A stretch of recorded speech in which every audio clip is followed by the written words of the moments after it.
bien heureux de commencer avec vous ce soir, j'allais dire, un début de cours de philosophie politique. C'est peut-être mal dire que de parler de philosophie politique. Et puis chaque fois qu'il s'agit de parler de politique, on est très vite embarrassé, d'autant plus que la situation de la société actuelle montre bien qu'il y a un véritable malaise politique. Alors qu'est-ce qu'on entend par politique? Qu'est-ce qu'on entend par société? Tout cela, ce sont aujourd'hui des notions qui ne vont plus, qui n'ont plus de sens. Alors il faut tout recommencer à zéro presque. Mais avant de repartir au tout début d'un cours de philosophie politique, j'aimerais me servir de cette heure aujourd'hui pour faire simplement une introduction à cette philosophie politique, et une introduction qui ne voudra pas être trop philosophique, mais plutôt historique. Le constat que l'on fait tous aujourd'hui, c'est que tout va mal, ou rien ne va plus. C'est bien vrai, les problèmes de la société sont grandissants, le taux de chômage augmente, problèmes d'ordre économique, problèmes d'énergie, les partis qui se mangent entre eux, et puis les chefs de parti qui sont accusés d'injustice. Pour faire de la politique dans ces conditions-là, ça paraît vraiment difficile. Donc effectivement, tout va mal.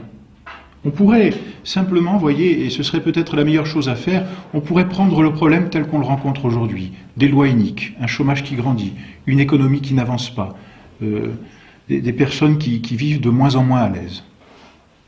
Et la question que nous devrions nous poser, c'est pourquoi et comment nous en sommes arrivés là. Et avec cette question, peut-être faut-il remonter à une loi antécédente, à une façon de gouverner. Et de là, on va se poser à nouveau la même question. Mais pourquoi ces gens gouvernent? Quel est le principe? Quelle est la philosophie? Quelle est l'idée qui dirige? Et on va reposer une nouvelle question. Et cette idée, d'où vient-elle? Et pourquoi est-elle énoncée? Et ainsi, on devrait remonter, voyez, dans l'histoire, petit à petit, aux causes de la crise actuelle dans laquelle nous vivons. Et c'est vraiment le travail qui serait le plus intéressant pour commencer à faire de la philosophie politique. Parce que, voyez-vous, la politique, c'est quelque chose de concret. C'est une action. Faire de la politique, on le dit bien, faire de la politique, ou être un homme politique, c'est être un homme d'action. C'est être un homme, par exemple, qui pose des lois. C'est un homme qui va, aujourd'hui on dirait, qui va manifester pour dire son bon droit. C'est un homme qui va demander la justice. Et à chaque fois, ce sont des actions qui sont posées. Donc faire de la politique, c'est poser une action. Alors, vous voyez que la politique, c'est pas une idée qui tombe comme ça du ciel, c'est quelque chose qui se fait. Et comme toute action, cela demande de l'expérience.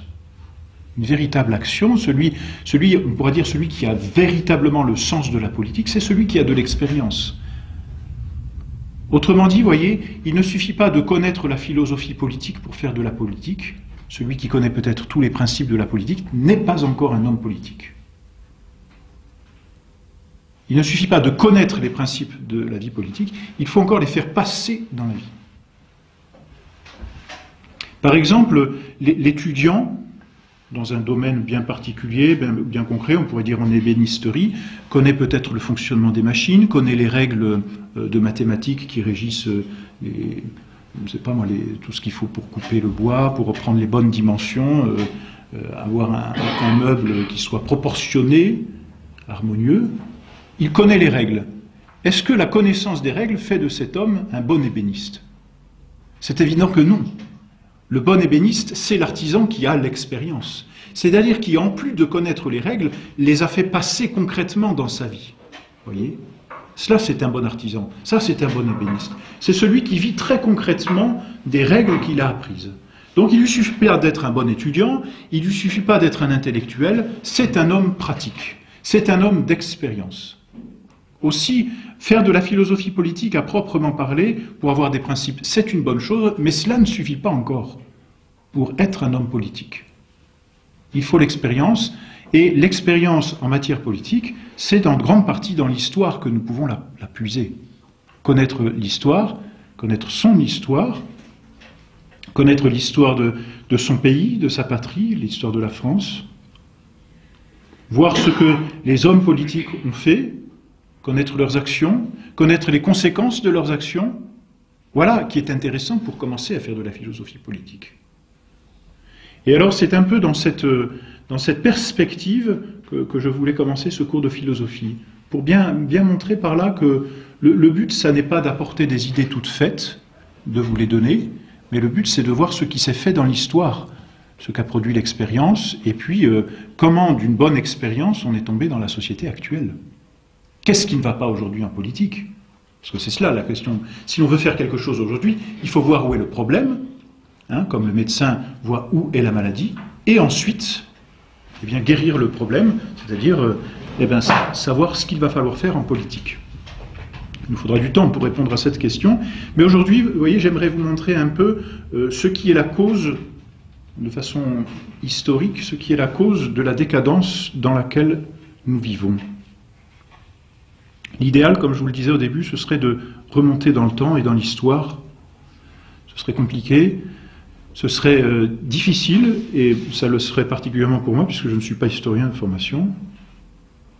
Alors, je travaillerai en sens inverse, c'est peut-être un peu idéaliste, mais ce sera au moins plus simple et plus facile à comprendre, en partant de la société telle qu'elle nous est donnée, disons, au Moyen-Âge, et même par ceux qui ont étudié tous les phénomènes de société, voir ce qu'il y a de commun à toute société qui fonctionne bien, et voir comment en France, à partir d'une société qui fonctionnait bien, on en est arrivé à cette décadence. Il y aura ainsi deux parties. Dans la première partie, j'essaierai de montrer ce qu'est l'ordre naturel dans la société, comment la société est composée, comment elle fonctionne, quels sont un peu les rouages de la société. Et dans la deuxième partie, on verra comment ces rouages ont été transformés, quels sont les grains de sable qui ont été, quelques grains de sable qui ont été introduits dans ces rouages, et comment aujourd'hui on arrive à une machine qui ne fonctionne plus, justement, où rien ne va plus. Alors tout d'abord, parlons un peu de ce qui est naturel dans la vie politique ou dans la société. La première chose qu'il est nécessaire d'affirmer, c'est que l'homme est par nature politique. Et voyez, le mot le plus important, c'est pas politique, c'est par nature. Quand on dit par nature, on veut dire c'est dans la conception même de l'homme, c'est cela, dans la nature, dans ce que c'est que l'homme, dans sa définition même. En philosophie, on dit dans son essence. C'est donc dans la définition même de l'homme que l'homme est politique.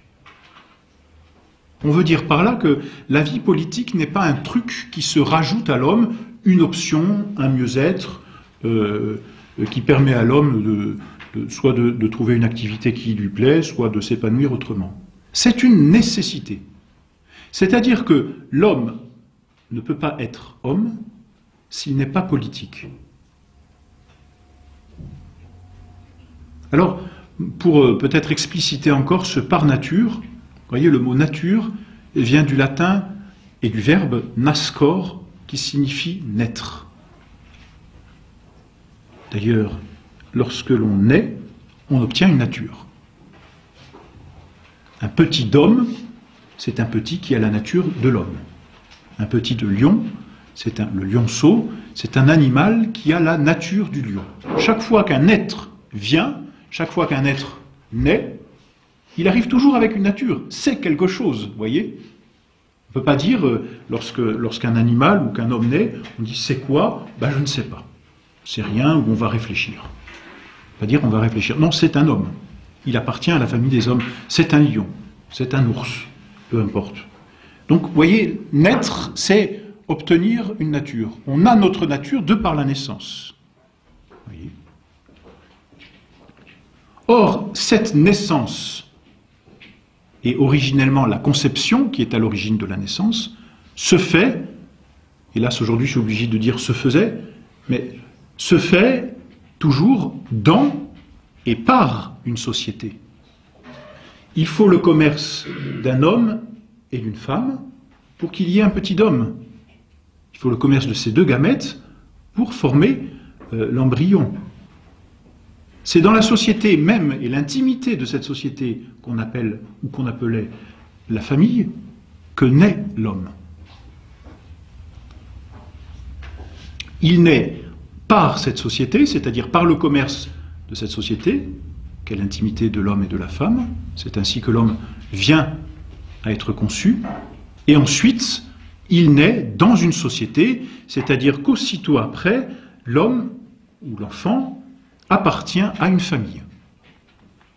Son état civil l'intègre aussitôt non seulement à une famille, mais finalement à une ville, ensuite à un pays, et puis c'est un véritable enracinement pour cet enfant, vous voyez.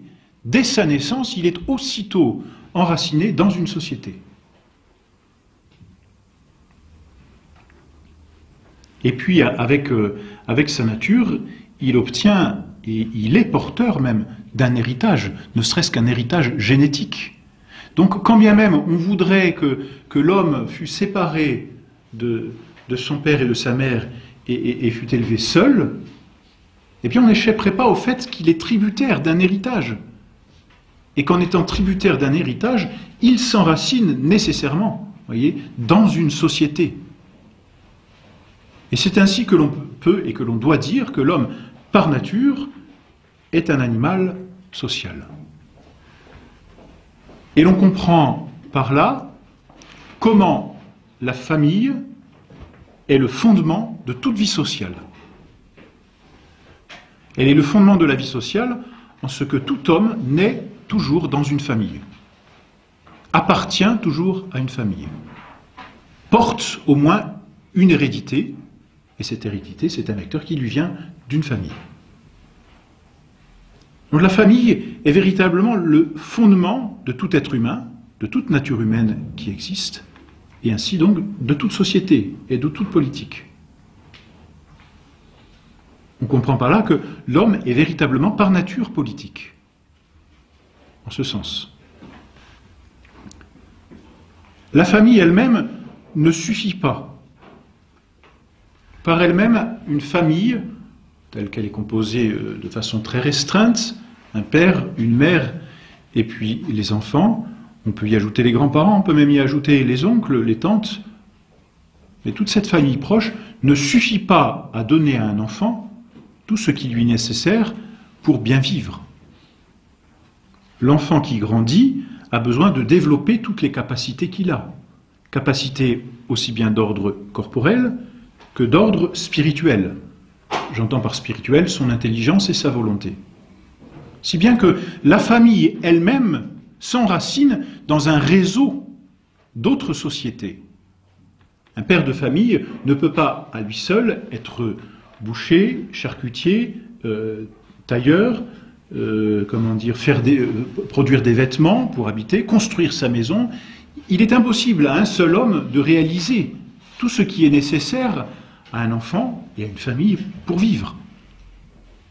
Il va donc faire appel à des artisans capables, soit de lui apporter la nourriture, soit de lui donner le vêtement, de lui donner le logement, et puis même d'un point de vue spirituel, un père de famille, une mère de famille, et même une famille au sens restreint, est incapable d'apporter tout ce qui est nécessaire à l'intelligence d'un enfant.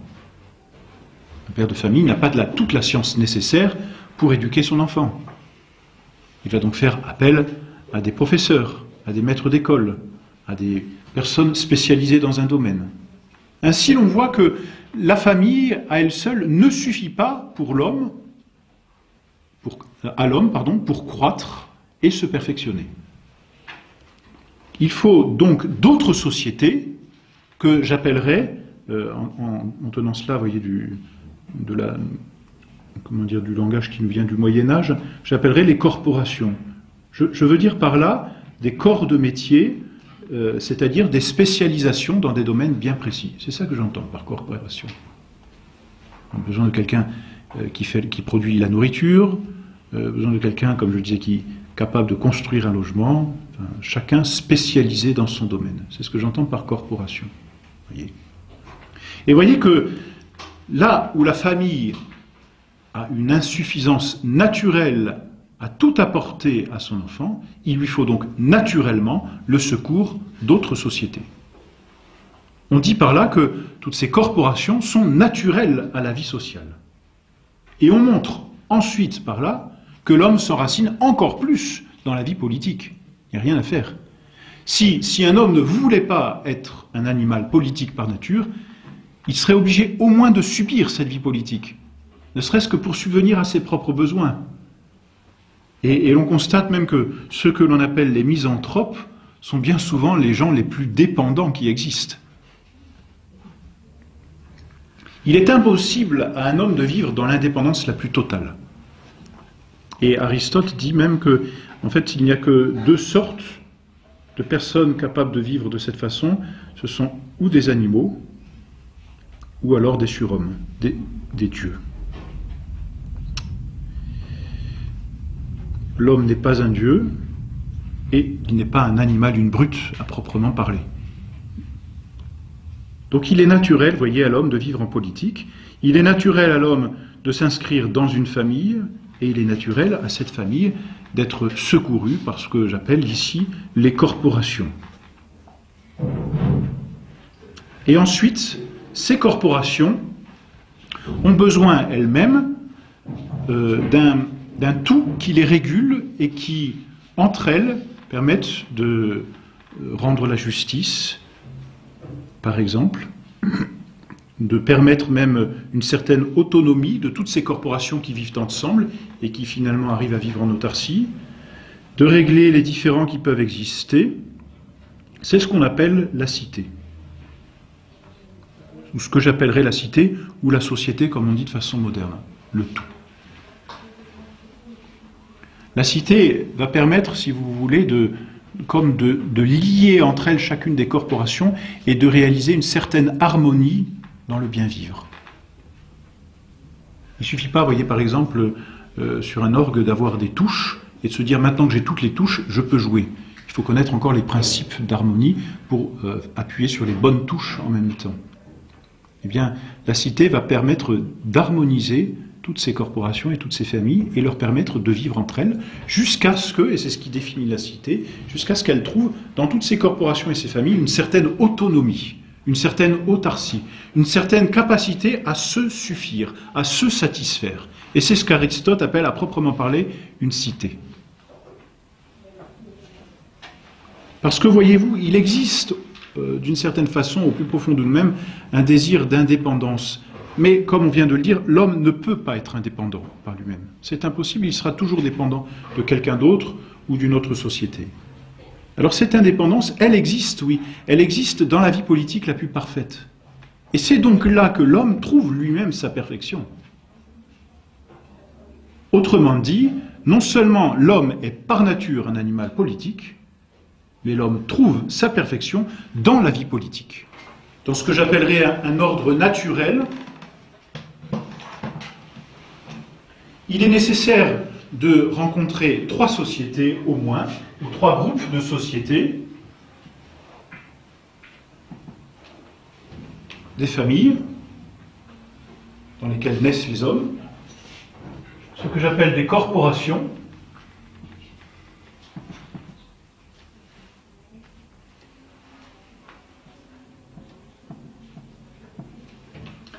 et enfin, pour permettre à ces familles et à ces corporations de vivre toutes entre elles, la cité. C'est un mot un peu vague qu'on redéfinira peut-être dans d'autres conférences. Cette cité permet la vie paisible et juste entre les corporations et les familles, et ainsi régule toutes les actions et permet à chaque homme de trouver sa perfection. À ces trois sociétés naturelles se rajoutent ce que l'on appelle trois ordres naturels. Il y a un linguistique que vous connaissez très certainement qui s'appelle Georges Dumézil. C'est un grand spécialiste, il parlait, n'est-ce pas, une trentaine de langues, a fait beaucoup de travaux sur toutes les sociétés indo-européennes et est arrivé à cette conclusion dans ses travaux. D'ailleurs, ces travaux, lui est mort, n'est-ce pas, en 1986, je crois, mais ces travaux sont toujours l'objet de recherches. Mais il arrive à cette conclusion qu'on constate qu'il existe une constante dans l'organisation de toutes les sociétés qu'il a étudiées, indo-européennes. C'est assez intéressant que ce soit la société romaine, que ce soit la société grecque, que ce soit les castes indiennes qu'il a étudiées aussi, que ce soit les sociétés françaises et puis les sociétés qui ont eu leurs heures de gloire. À chaque fois, Georges Dumézil constate qu'il existe dans toute organisation de chacune de ces sociétés une répartition tripartite des hommes, que j'appellerais les trois ordres, pour reprendre là encore le mot tel qu'on l'a appris, n'est-ce pas, en parlant du Moyen-Âge. Ça n'est pas un arbitraire, ces trois ordres, bien que peut-être, à vous l'annoncer comme ça, on a l'impression que ça tombe du ciel tout d'un coup. Ça n'est pas un arbitraire. Vous avez un développement de ces trois ordres dans un petit fascicule, une petite étude qui a été faite par Marcel de Corte, facile à lire et assez courte du reste, qui s'appelle La dissociété. De la dissociété, où il montre le problème aujourd'hui, qu'il ne veut plus appeler société d'ailleurs, c'est pour ça qu'il l'appelle dissociété. Le préfixe dis en latin ou di indique une cassure, une rupture, un éparpillement même. Et Marcel de Corte manifeste encore mieux les conclusions de Georges Dumézil en montrant comment elles s'enracinent même dans la nature de l'homme. Alors, pour faire bref, ces trois ordres correspondent aux trois activités de l'homme. L'homme pose trois activités. La première activité, c'est celle de son intelligence, qui est le contempler. La deuxième activité, c'est celle de l'agir, par laquelle il agit sur lui-même et se perfectionne lui-même. On parle de morale, mais il faudrait plus exactement parler de bien ou de vertu. Et de ce point de vue-là, la politique est une vertu, parce qu'elle est une bonne action, ou elle doit être une bonne action. Et la troisième activité est extrinsèque à l'homme. L'homme passe quelque chose de lui dans la matière, c'est ce qu'on appelle le faire ou le fabriquer. Ainsi donc, tout homme a ces trois activités, de contempler, de connaître, n'est-ce pas, la vérité, de faire le bien, et ensuite comme de réaliser un certain bien dans la matière qu'on appelle fabriquer. À ces trois actions, dit Marcel de Corte, reprenant toutes les conclusions de Georges Dumézil, et donc c'est intéressant de ce fait de voir que l'histoire ici coïncide parfaitement avec les principes philosophiques qui s'enracinent donc dans la nature même des choses. À ces trois activités naturelles de l'homme correspondent donc trois ordres dans la société. À l'activité de contempler correspond ce que l'on a appelé dans la France chrétienne le clergé, mais que l'on retrouve dans toutes les autres sociétés. Par exemple, dans la société égyptienne, il y avait des prêtres. Et toutes les sociétés antiques ont toujours eu une religion, et cette religion était très souvent même religion d'État.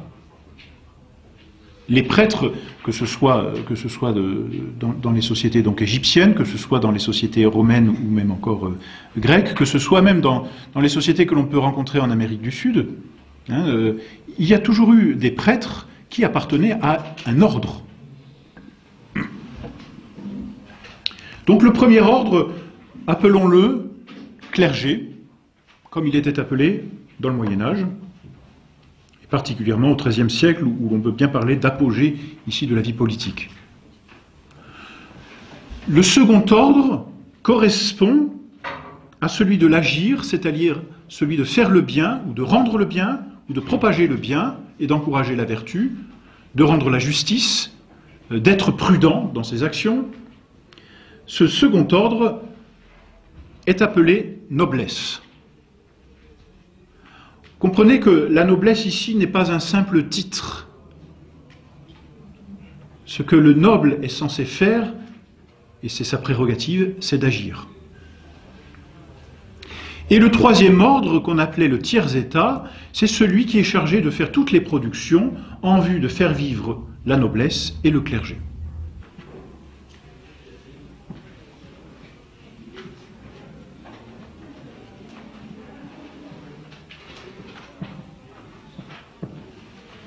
La politique étant une action, l'ordre qui aura le plus d'importance dans la vie politique, c'est la noblesse. Mais ces trois ordres, comme ces trois sociétés, se compénètrent mutuellement.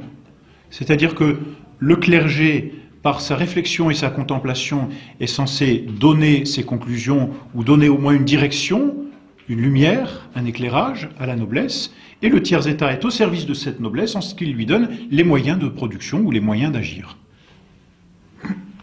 Il y a donc une harmonie. Vous voyez, chaque ordre n'est pas une lutte mutuelle. Chaque ordre a sa place. Et ce qui fait la richesse de chacun, c'est de trouver justement sa place.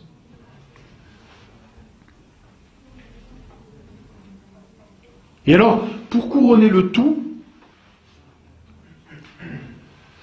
j'ai envie de vous dire que ce qui résume finalement toutes ces sociétés, c'est que c'est une société d'obligés. Chacun s'oblige. Le vassal s'oblige envers son suzerain, mais en retour, il attend de son suzerain d'être protégé. Ce que le suzerain est censé faire. Donc c'est une obligation, vous voyez, réciproque. Chacun agit pour tout le monde de cette façon.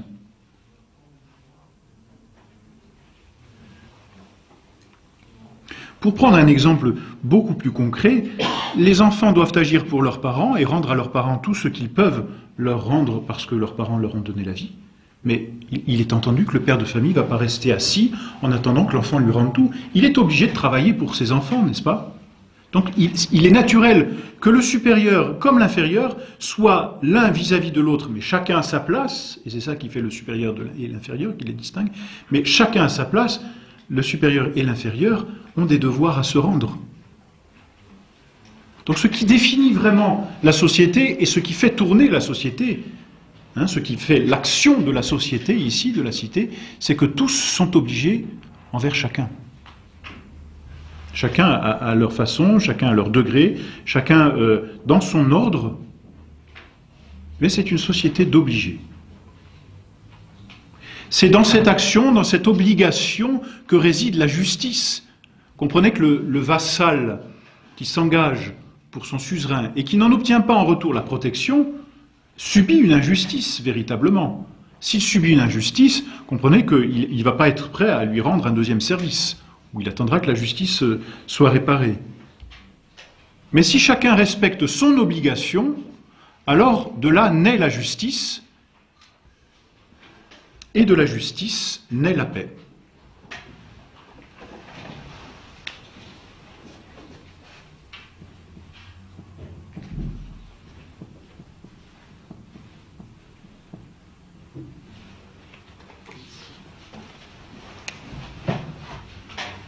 On peut ainsi et brièvement définir, vous voyez, le bien commun. Voilà donc pour ma première partie qui manifeste l'ordre naturel d'une société. Peut-être de façon un peu rapide, peut-être de façon un peu idéaliste, et pourtant en se servant de travaux bien concrets, bien réels, tant historiques que j'allais dire même dans l'espace, c'est-à-dire géographique, avec toutes ces études de Dumézil en particulier. Voilà donc de façon très résumée ce qu'est une société et ce qu'est une vie politique qui fonctionne. Donc ma deuxième partie veut essayer de montrer que le désordre, et le thème de la conférence, n'est-ce pas, c'était, tel qu'il vous annonçait, les transformations opérées par la révolution de 1789. Alors cette révolution est un aboutissement, donc à elle seule, elle résume beaucoup de choses, mais elle s'étend quelque part dans le temps, ne serait-ce qu'au niveau des idées. Toutes les idées révolutionnaires sont nées bien avant la Révolution, et ne serait-ce que par ses conséquences que l'on vit encore aujourd'hui. Mais elle reste comme un point d'ancrage malgré tout. Alors cet ordre de la société, et particulièrement en France, et c'est à cela que je veux arriver, parce que si l'on veut faire la politique, si l'on veut être concret, eh bien il faut s'appliquer à notre pays, je veux essayer de montrer un peu plus concrètement comment le désordre s'est installé petit à petit en France, et a finalement bouleversé tout cet ordre pour en arriver au chaos dans lequel nous vivons. Car c'est un chaos, enfin, je pense que là nous sommes tous d'accord. Alors, La première chose sur laquelle il faudrait insister, et je passerai très rapidement, ça fera peut-être l'objet, au moins pas cette année, mais pourquoi pas d'un cours approfondi de philosophie politique, eh bien ce sont à proprement parler les doctrines philosophiques qui ont été distillées dans les livres, n'est-ce pas? Un poison donné petit à petit, on pense à Machiavel avec le prince, où là, la justice n'existe pas, et on comprend que ce soit la guerre permanente. Donc pour obtenir le pouvoir, tout est justifiable. Effectivement, on le dit, les idées mènent le monde. Hélas. Donc il faut les connaître, et peut-être ça fera l'objet de cours, je pense à l'an prochain, pourquoi pas. Machiavel, on pense à Rousseau. Je pense que c'est un nom vraiment incontournable en philosophie politique. Hobbes, ça aussi c'est incontournable. Le Léviathan.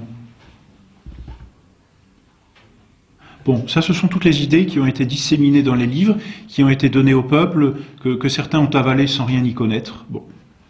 Je ne m'arrête pas là-dessus, je veux montrer simplement de façon plus concrète et dans les actions, c'est-à-dire de façon politique, comment la société est tombée petit à petit. Parce que vous voyez, c'est toujours comme ça, on met un grain de sable et ça commence à faire un petit bruit bizarre. Et ensuite la machine s'adapte. Alors on en met un deuxième, puis on en met un troisième. Et à la fin, elle craque complètement. Une petite maladie dans le corps, c'est pas grand-chose. Un rhume, une grippe c'est déjà un peu plus, mais un petit rhume ou un mal de gorge. Mais ensuite, plusieurs maladies, puis des symptômes qui commencent petit à petit à envahir le corps, eh bien, conduisent peut-être à une maladie mortelle et finalement à la mort, n'est-ce pas ? Alors c'est finalement aussi ce qui s'est passé, hélas, dans la société. Tous ces faits, les décisions. Bon. Et alors, chacun des ordres va être corrompu, et chacune des sociétés va être corrompue. C'est très intéressant.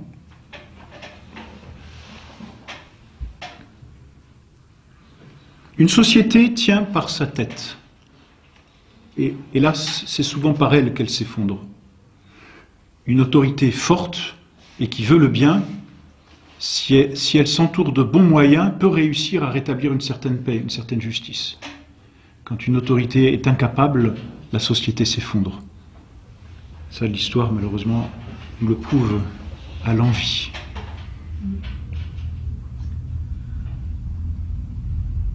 Alors, n'allons pas croire que la société s'est effondrée le jour où la tête de Louis XVI a été tranchée. C'est un fait très symbolique et qui manifeste bien que la tête tranchée, la société va s'effondrer, mais cette action, cet acte est quand même la conséquence de plusieurs causes passées. C'est le pouvoir politique qui est le garant du bien commun. Donc c'est par le pouvoir politique, souvent et toujours même, que le bien commun est attaqué en profondeur et fait que la société ensuite s'effondre. Et donc cette mauvaise conception du pouvoir ou cet abus de pouvoir, eh bien peut remonter, on peut le faire remonter dès la fin du XIIIe siècle, avec une montée d'esprit laïque. Donc là, je vous renvoie à des études de l'ouvrage de Georges de Lagarde.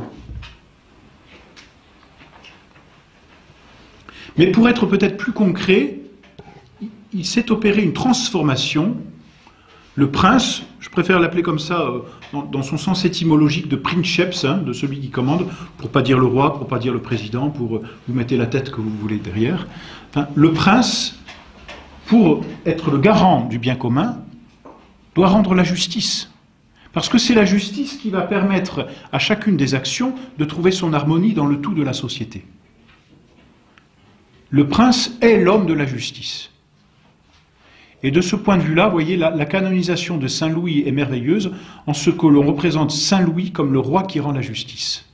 Ce qui fait vraiment la sainteté de Saint Louis, j'ai bien envie de dire même plus que son adoration, plus que sa vie de prière, c'est sa vie de prince.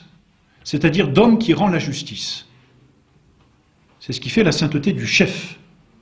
la sainteté du prince de la France, Saint Louis. Et alors, on a transformé petit à petit, vous voyez, ce qui a fait la caractéristique du prince, ça n'a plus été la justice, mais petit à petit, on a glissé dans la force. Ce qui a fait la primauté ou la grandeur d'un prince, c'est sa force, c'est son faste extérieur.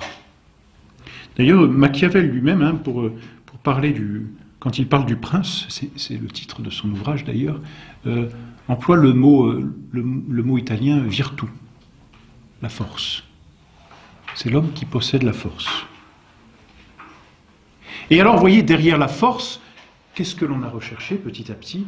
Non plus la justice, c'est-à-dire le bien de ses sujets, mais la gloire personnelle.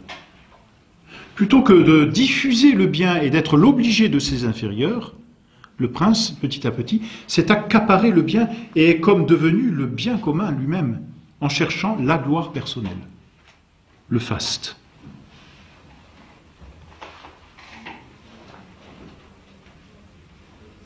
La gloire, c'est la même chose, la puissance, l'extension des territoires, et vous comprenez bien que même si on peut parler, et parfois il peut y avoir une affaire de justice dans tel ou tel territoire à conquérir, vous comprenez bien que ça n'est pas la possession d'un territoire qui fait le bien commun et qui fait la justice, d'abord. Alors si on inverse les ordres, eh bien la justice passe au second plan. Et à passer petit à petit au second plan, celui qui passe au premier plan, c'est le prince en tant que tel. D'un roi justicier, on en est arrivé à un monarque absolu.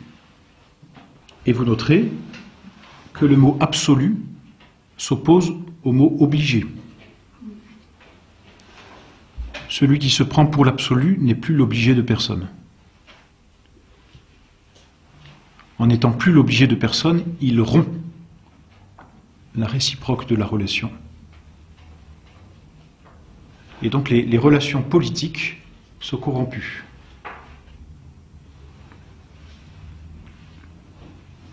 En cherchant la force, en cherchant la gloire, nécessairement, le prince, le monarque, le roi, peu importe, le président, va développer ce qui permet d'obtenir cette force. Et donc va donner beaucoup plus de pouvoir au tiers-État, qui est le producteur par excellence. Il va falloir produire des armes. Il va falloir produire des machines. On peut parler des révolutions industrielles sous Louis XVI, par exemple.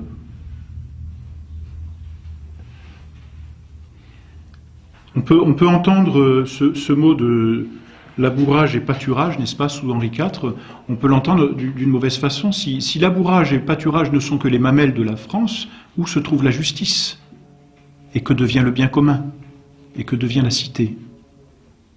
Vous voyez, on en arrive à une conception où les rapports deviennent faussés. Le prince ne cherche plus la justice, c'est-à-dire les bonnes relations entre les différentes sociétés et les différents ordres. Il recherche sa gloire. Il recherche son faste. Il recherche sa puissance. Il recherche donc la production de son pays. Il veut élever son pays au niveau d'un pays riche. Vous voyez ? Et quand on dit production, quand on dit richesse, eh bien, on dit tout ce qui est matériel, c'est-à-dire tiers-État derrière.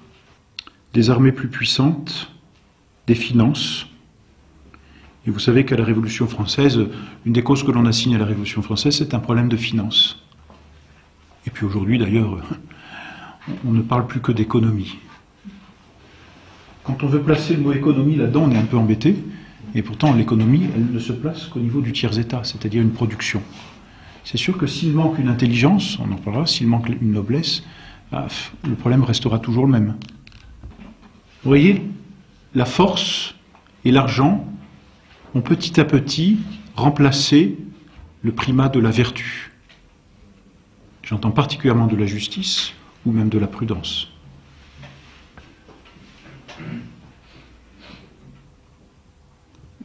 N'ayant pu faire que ce qui était juste fut fort, ils ont fait en sorte que ce qui était fort fut juste.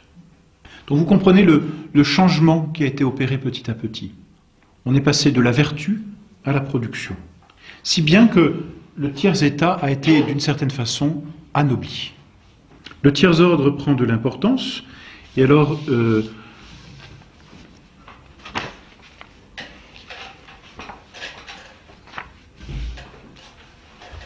c'est le 17 juin 1789, et vous voyez, c'est là que la Révolution est vraiment un point d'ancrage, c'est le tiers-état qui se proclame Assemblée nationale. La noblesse disparaît, le clergé disparaît. D'ailleurs, un mois plus tard, dans la nuit du 4 août, les privilèges sont abolis. C'est la conséquence, vous voyez. Il y a eu toute une préparation qui s'est hélas mise en place petit à petit, mais la conséquence, l'aboutissement, le tiers-état prend le dessus. Il se nomme donc Assemblée nationale. Et donc, ainsi s'entame le règne des biens matériels, c'est-à-dire d'une société de consommation, qu'on appelle aussi matérialisme, ou de l'économie. Alors, le problème actuel, vous voyez, qui se pose concrètement, l'économie, quoi faire? La remettre à sa place pour l'instant. Bon.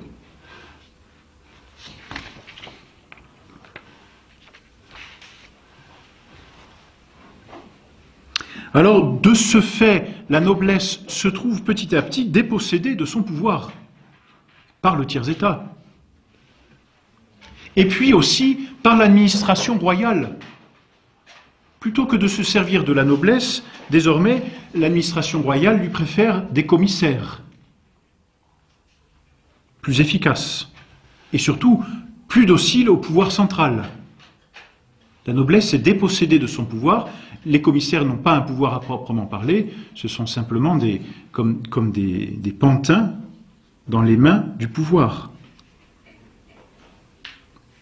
Et la noblesse, ainsi que l'aristocratie, sont simplement cantonnés dans des fonctions guerrières, fonctions militaires, ou des représentations à la cour. Et c'est tout. Plus rien à voir avec la noblesse, vous voyez, qu'on pouvait lire dans les gestes du Moyen-Âge, dans les chansons de gestes du Moyen-Âge. Elle perd donc sa prérogative de commander et se met en place une sorte de bureaucratie qui prend le pas sur la véritable noblesse, où ces hommes, ces nobles, avaient un véritable pouvoir. Le bureaucrate n'a pas de pouvoir, c'est la paperasserie. Je pense que vous avez tous été embêtés par de la paperasserie aujourd'hui. C'est impossible de s'inscrire sans avoir une tonne de paperasserie, maintenant par Internet remplir des formulaires. Quand le formulaire est rempli, il manque toujours un document que vous êtes obligé d'aller rechercher. Enfin, on vit dans une société bureaucratisée. Et plus personne n'a de pouvoir. Vous allez voir la pauvre dame qui est au guichet, vous dites écoutez, je ne sais pas quoi faire, il faut que j'aille voir mon supérieur. Le supérieur dit je ne sais pas, il faudrait que j'en parle au préfet. Le préfet vous dit bon, on a l'impression que. Alors c'est quoi votre bazar là? Oui. Eh bien c'est que la noblesse a disparu, tout simplement. Et on l'a remplacée par une bureaucratie. Vous voyez, petit à petit, fin du second ordre. Et cette noblesse s'est embourgeoisée. Comprenez que la noblesse n'est pas un titre. Quand on veut parler de la noblesse comme un simple titre familial, c'est plus que cela. C'est une valeur de vertu. La noblesse a pour fonction d'agir et d'agir vertueusement, c'est-à-dire de rendre de façon déléguée, par exemple, la justice. Mais retenez simplement que la corruption de la noblesse est liée à la corruption du tiers-état, qui elle-même est liée à une corruption de la conception même de l'autorité.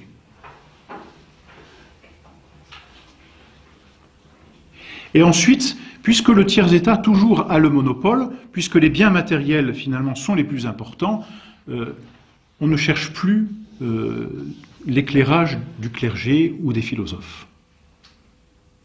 C'est-à-dire que le premier ordre va disparaître tout simplement. Et l'aboutissement, alors cette fois, c'est sûr que c'est d'abord la persécution sanglante des catholiques au temps de la Révolution française, mais l'aboutissement, parce que ça ne s'arrête pas là, l'aboutissement de cette conception, c'est la séparation de l'Église et l'État. Où là, on demande vraiment à l'Église de n'avoir plus aucun rapport avec l'État. C'est une façon de dire, le premier ordre n'existe plus, nous n'en voulons pas. Et voyez, plutôt que d'éclairer, plutôt que de réfléchir, aujourd'hui, eh bien, on assiste à une philosophie subjective où, cette fois, c'est l'homme qui doit être mis en valeur, et non plus la vérité. Donc, l'homme lui-même prend le dessus sur la vérité, l'expérience personnelle au détriment du vrai objectif. L'histoire est totalement falsifiée. Je n'ai pas besoin de vous en faire un dessin. Donc les enfants ne peuvent même plus savoir ce qui se passait autrefois. On n'éclaire plus, mais on enténèbre l'intelligence petit à petit. Et puis, l'autre conséquence, c'est que les médias ont repris le flambeau au clergé et aux philosophes. Les médias sont les diseuses de bonnes aventures ou de mauvaises aventures aujourd'hui. Mais ce sont eux qui font la pluie et le beau temps. Surtout, ce sont eux qui font l'opinion et qui façonnent les cerveaux. Mais prenez un article dans les médias, essayez de l'analyser, enfin vous l'avez tous fait philosophiquement, pour la plupart ça vaut rien.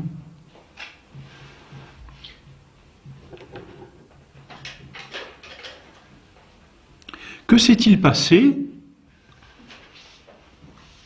Eh bien petit à petit, vous voyez, l'absolu, c'est-à-dire l'individu, le roi absolu, c'est le roi considéré dans son individualité.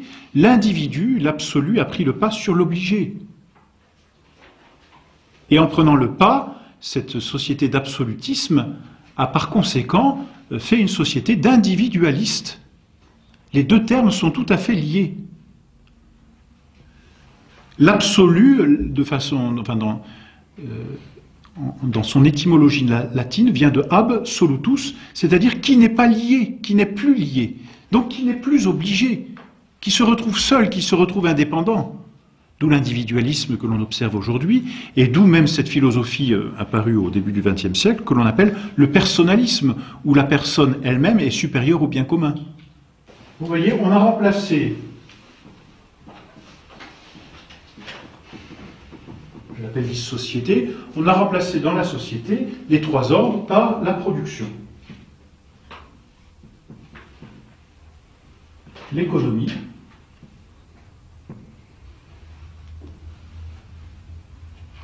ou si vous voulez être plus précis, la noblesse, on l'a remplacée par la bureaucratie, et le clergé, enfin les penseurs, la vérité, par les médias.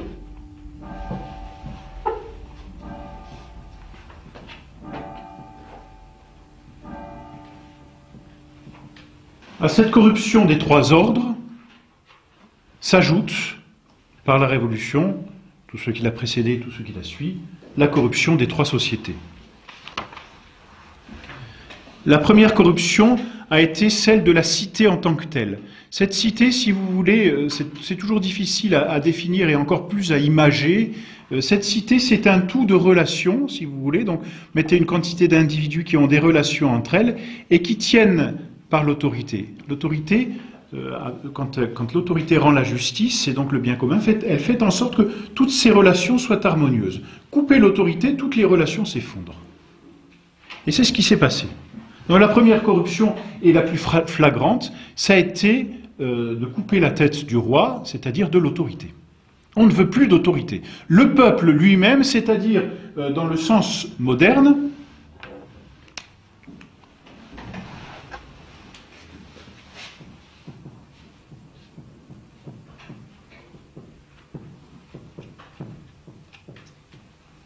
ce que l'on appelle les absolus, les individus, sont le pouvoir. Et le chef n'est plus que le délégué des individus. Alors là, il faut relire tout simplement Rousseau. C'est limpide chez Rousseau. On a donc coupé la tête de la cité. Alors, ça n'est pas qu'une image, c'est vrai qu'on a coupé la tête du roi Louis XVI, mais regardez les conséquences. Même pendant la Révolution et après la Révolution, tout le XIXe siècle nous laisse vraiment l'impression au niveau de la cité, c'est-à-dire au niveau du tout de la France, d'un espèce de moribond qui produit ses derniers souffles de vie, qui respire un peu, qui remeurt, qui respire, parce que les régimes se succèdent les uns aux autres à une vitesse mais fulgurante. C'est d'abord l'Assemblée nationale, qui dure 2 ans, ensuite la législative, qui dure 1 an, ensuite, on a la Convention, ou la Première République, qui, elle, dure un peu plus longtemps, elle dure 3 ans. Puis en 1795, on a le directoire, jusqu'à 1799. Après le consulat, et puis le Premier Empire, 1804, 1815. Ensuite la Restauration, qui dure bien plus longtemps, mais qui est entrecoupée des 100 jours. Et puis d'insurrection parisienne. Ensuite la Deuxième République, assez éphémère, elle dure jusqu'en 1851, 3 ans. Enfin le Second Empire, et puis la Troisième République, avec des chefs de conseil qui se succèdent à une vitesse aussi phénoménale. Bon, après, on connaît l'histoire du XXe siècle, elle n'est guère plus glorieuse dans ces régimes. C'est là, vous voyez, l'histoire nous prouve que la cité elle-même a été dénaturée. Vous voyez, le monarque, le roi, le prince, ça n'est pas qu'une simple figure. C'est lui, c'est l'autorité qui tient la société.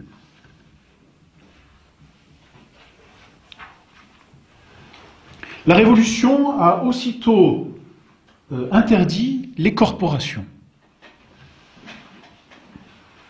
C'est la Constituante, en 1791, 14 juin, la loi Le Chapelier, qui interdit toutes les corporations.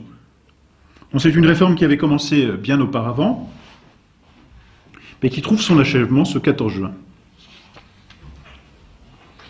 Et vous voyez, la fin de ces corporations n'est que le fruit d'une économie libérale. Pourquoi les corporations s'arrêtent? Parce que ce ne sont plus des corps de métier qui entre eux ont une certaine harmonie. Ce qui dirige maintenant, c'est l'économie, c'est la production, c'est la quantité. Ça n'est plus la qualité, c'est la quantité. On peut dire, beaucoup de mauvais esprits, n'est-ce pas, qu'il ne reste plus qu'une corporation aujourd'hui, ce sont les syndicats. Mais que font-ils? D'une certaine façon, ils entretiennent une lutte permanente. Et là où chaque corporation était comme, comment dire, un ordre entre un patron au sens étymologique, c'est-à-dire un père et ses employés, un père qui gouvernait ses employés, désormais, plutôt que d'avoir ces corporations qui s'étendaient, j'ai envie de dire, de façon verticale, pour ne pas dire un autre mot, eh bien, on a au sein de ce qui reste des corporations, une lutte interne entre l'employé et l'employeur. L'harmonie est complètement brisée, on y a mis la guerre. Mais tout ça se tient, n'est-ce pas? Là où il y a des absolus et des individus, il n'y a plus de justice. Il y a l'injustice, et quand il y a l'injustice, il y a la guerre.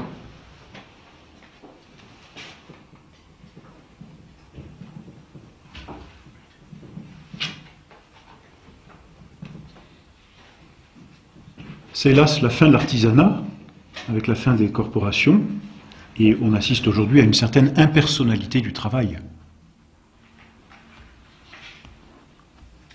Tout sort d'usine. Tout est aux mêmes dimensions. Il y a en même temps que cette impersonnalisation, il y a une uniformisation. C'est très joli, par exemple, quand on regarde...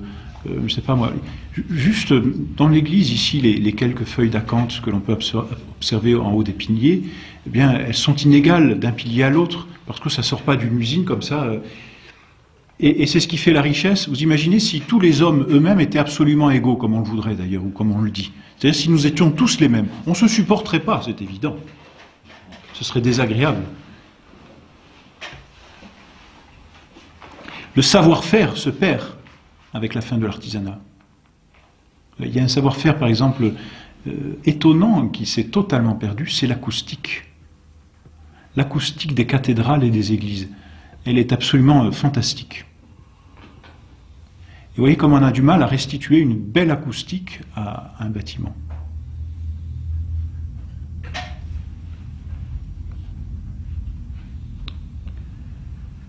Et puis enfin, alors pour la famille, hélas, on en vit aujourd'hui encore les conséquences, et d'une façon absolument dramatique. Je pense qu'il y a 50 ans, j'aurais même pas osé en parler, ça nous aurait semblé invraisemblable. Peut-être pour simplifier et pour dire en plus bref ce qui s'est passé, c'est que l'on a, d'une certaine façon, voulu une masculinisation de la femme. Quand on relit les documents de que l'on peut trouver dans les différentes loges francs-maçonnes, c'est que pour s'attaquer à la société et particulièrement à la famille, il faut passer par la femme. Du reste, pour ceux qui connaissent le récit de la Genèse, le démon s'est attaqué d'abord à Ève et par là à Adam. Malin, lui, il le savait. Et donc c'est ce qui a été fait. Alors quand je parle de cette masculinisation de la femme, je veux bien dire une mentalité que l'on a créée. Vous voyez, ça n'est pas simplement un fait, mais on a créé cette mentalité d'une femme égale à l'homme. Cette masculinisation de la femme engendre quoi? Elle engendre la fin de sa fécondité. Bien sûr, heureusement, la femme reste mère et peut rester mère, mais cette maternité passe en second plan. La femme n'est plus ordonnée directement à la maternité. Premièrement. Et par voie de conséquence, et là pour faire très vite et très bref, et en arrivant justement à notre époque, la fin de cette maternité engendre quoi? Simplement la fin du mariage à proprement parler, ou la possibilité, puisque la femme s'est masculinisée, la possibilité d'union même homosexuelle. Mais la mentalité avait déjà été créée par cette masculinisation, vous voyez. Aujourd'hui, ce que l'on vit, ça n'est qu'une conséquence d'une mentalité qui a été créée lorsqu'on a, comme on dit, libéré la femme.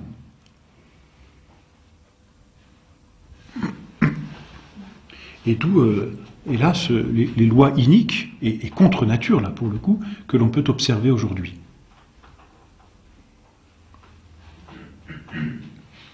Et je passe sur les conséquences qui existent sur les enfants. Les enfants ne peuvent plus être éduqués correctement. Les enfants ont maintenant 2 pères, 3 mères et 4 nourrices. Enfin, je ne sais pas comment... C'est incroyable ce que l'on peut faire d'un enfant. Et puis ça devient un produit de laboratoire. L'enfant devenant un produit de laboratoire, qu'est-ce que vous voulez? Ça n'est plus un être politique, ça n'est même plus un être naturel. L'homme est devenu un être artificiel. En devenant un être artificiel, c'est toute la nature qui s'effondre. Bah, c'est hélas ce que l'on aperçoit aujourd'hui.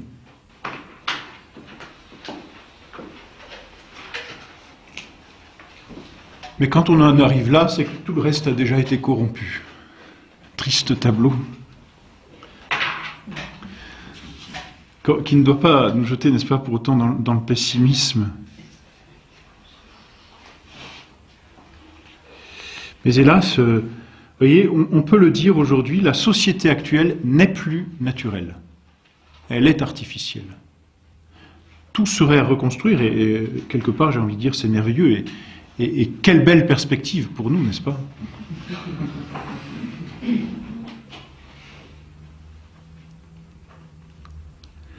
Ce qui est terrible, c'est que la nature reprend toujours ses droits. Ça n'est pas simplement terrible, c'est terrible quand on observe certains phénomènes de la nature. Hein, je pense aux éruptions volcaniques, je pense aux tremblements de terre. Et quand la nature prend ses droits, là, l'homme est tout à fait minuscule et ridicule devant ces grandes manifestations naturelles.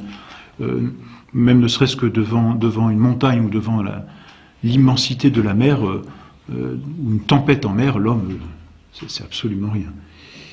Et la nature reprend ses droits. Vous voyez, aujourd'hui, l'homme a pris ses droits à la nature. Voilà pourquoi on parle tant des droits de l'homme. Et l'on n'en parle plus des droits naturels. Mais hélas, tôt ou tard, la nature reprendra ses droits sur l'homme. C'est la nature qui donne la vie. Et c'est ce que l'on disait au début. Et c'est la vie qui donne la nature. On est dans une société de mort, et nous devons, nous, à notre tour, propager la vie. Revenir à la nature. Revenir à la vie naturelle. La vie naturelle, finalement, telle que je vous l'ai exposée là. Alors ça nous donne une belle perspective. De conclusions pratiques, je n'en donnerai pas maintenant, elles viendront tout au long, je dirais tout au long de l'année, mais des conclusions pratiques, je dirais, reprenons ce qui a été dit, ayons des familles dignes de ce nom, encourageons les artisans, autant que c'est en notre possibilité. Peut-être reformons des réseaux d'artisans, tout simplement. Voilà une belle perspective politique. Et voilà, même si aujourd'hui ça nous apparaît complètement ridicule, voilà certainement un fondement stable. Mais vous voyez, autrefois on travaillait à long terme, maintenant on travaille à court terme. On est dans une société où on pense que tout va arriver tout de suite. Et non. Et vous savez très bien que les francs-maçons savaient qu'ils avaient le temps.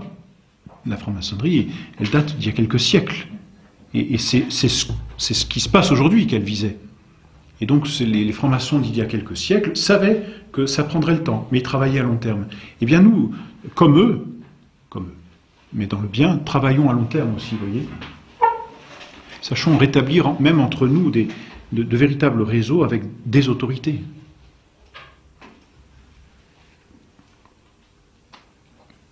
Donc voilà, pour ce tableau que je voulais simplement vous présenter ce soir, un tableau donc qui montre, enfin, j'ai essayé de montrer le plus concrètement possible le phénomène actuel, complètement artificiel, qui s'est écarté de la nature, et j'espère avoir montré comment, dans l'histoire, petit à petit, on avait quitté l'ordre naturel pour en arriver au chaos d'aujourd'hui. Tout le monde est satisfait? Très bien, je vous remercie beaucoup de votre attention. Merci.